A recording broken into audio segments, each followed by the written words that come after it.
Mais néanmoins, on va vous parler d'autres catégories de personnes. Eux, ils sont dans le séjour des vivants, ceux qui quittent aussi le visible, ceux qui sont morts physiquement, et ils vont de l'autre côté, ceux qui sont conscients de l'autre côté. C'est ceux-là qui ont connu le véritable. C'est ceux-là qui ont connu le bas. Et ceux-là sont conscients de l'autre côté. Pour cela, on va dans Apocalypse chapitre 6 au verset 9.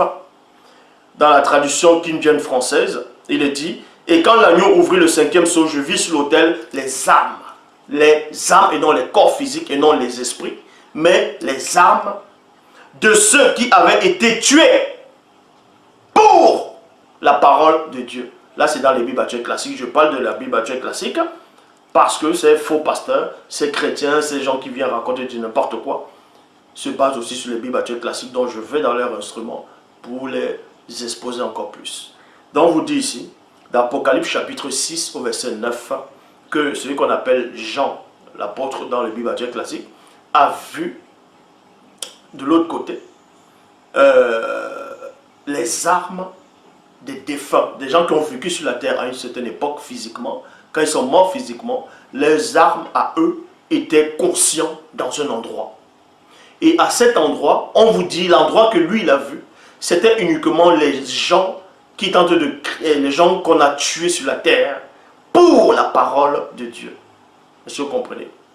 Et non les gens qui sont morts par accident, et non les gens qu'on assassinait, mais que les bandits comme ça là ont assassiné si ce n'était pas pour la parole, et non les gens, on n'a pas dit les gens qui sont morts pour Jésus. Ici là. Bon. Ceux qui avaient été tués pour la parole de Dieu et pour le témoignage qu'ils avaient rendu, qu'ils avaient maintenu. Apocalypse chapitre 6 au verset 9, dans la traduction, dans 8 secondes 1910. Bon, vous allez comprendre ici, toujours dans Apocalypse chapitre 6, on vous dit: et il criait d'une voix forte en disant: jusqu'à quand, maître, saint et véritable, tardes-tu à juger, à tirer vengeance sur les habitants sur notre sang, de notre sang sur les habitants de la terre. 1 Samuel chapitre 28 au verset 11. Dans la Bible des peuples, on vous dit qu'il y a aussi un groupe de personnes aussi. Ceux-là, on ne les a pas tués physiquement sur la terre. Mais c'était à cette époque, c'était un prophète, selon la Bible classique, qui se nommait Samuel.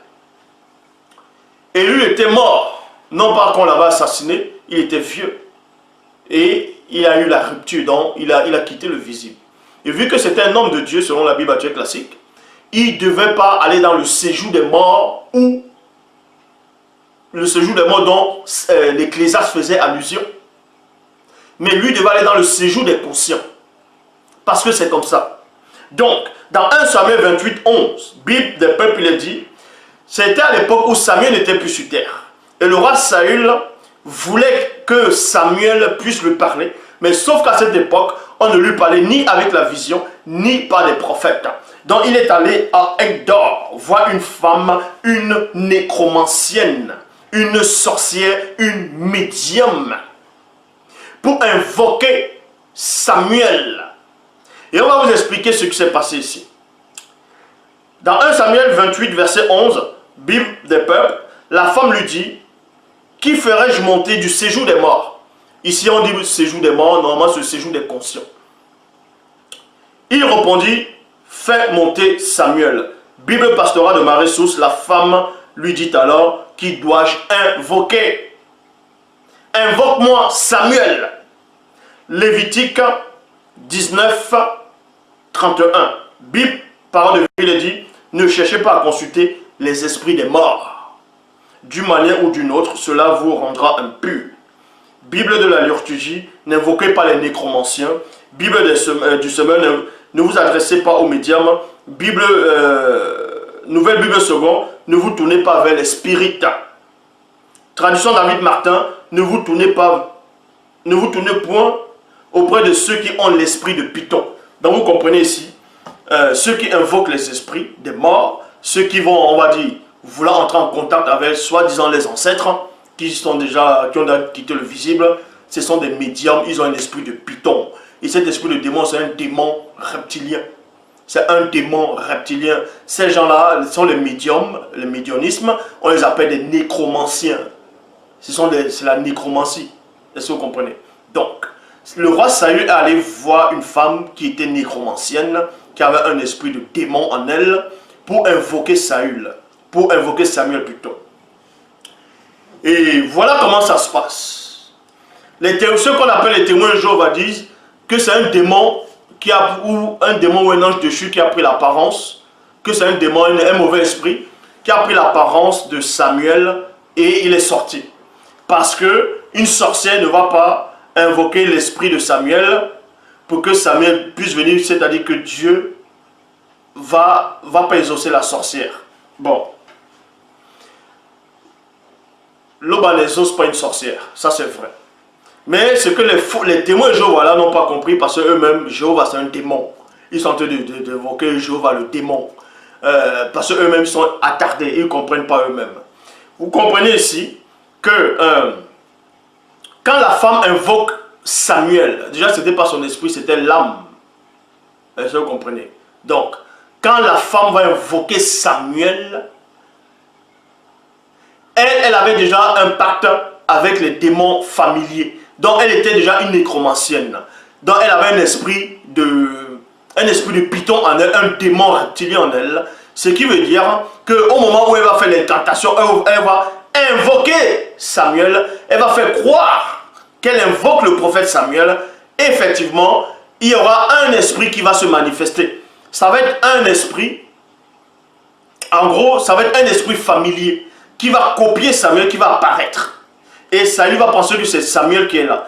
Or, ici, là, dans le livre de Samuel, c'était plutôt le vrai Samuel dans la Bible classique qui est apparu. C'est vrai que cette femme a crié. Dans la vraie version dans la Bible, on vous explique tout en détail. Mais ici, on va parler de Bible classique.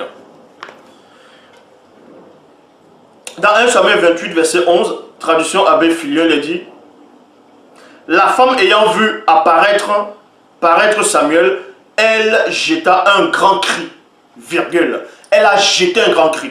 Elle a crié pourquoi? Si elle a l'habitude d'invoquer les esprits, que les esprits apparaissent, il est logique qu'elle ne puisse plus crier, vu qu'elle a accoutumé à voir cela.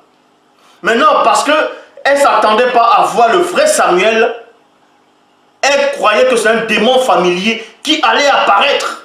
Un démon qu'elle connaissait sur l'apparence de Samuel. Mais quand le vrai Samuel est apparu, elle a crié. Elle a directement fait la relation entre ce Samuel, le vrai Samuel et Saül. C'est pour ça qu'elle a dit: hey, tu es Saül. Après, pourquoi m'as-tu trompé? Parce qu'elle a su. Et il y a des Mongols qui savent rien, ils vont venir raconter du n'importe quoi. Didier Arafat, il est mort, il est en enfer. Il est où en enfer? Il n'est pas en enfer. L'enfer n'existe pas. La parabole de Luc 16 est faux. Donc, Samuel, 1 Samuel chapitre 28 au verset 12, traduction Abbé Filion, la femme ayant vu apparaître Samuel jetant un grand cri, et elle dit à Saül: pourquoi m'avez-vous trompé? Car vous êtes Saül. 1 Samuel chapitre 28 au verset 13, Bible en français courant: ne crains rien, répondit le roi, dis-moi plutôt ce que tu as vu. J'ai vu une sorte de fantôme. J'ai vu une sorte de fantôme. Déjà, vous voyez, les fantômes, ça n'existe pas. Un fantôme, la définition d'un fantôme, selon les écrits actuellement, c'est quelqu'un qui meurt et il revient. Vous voyez, quelqu'un qui meurt, en gros, il revient, mais il n'a pas de corps physique. C'est ça un fantôme. Mais ça, c'est faux, ça n'existe pas. Ce sont les démons familiers qui font ça.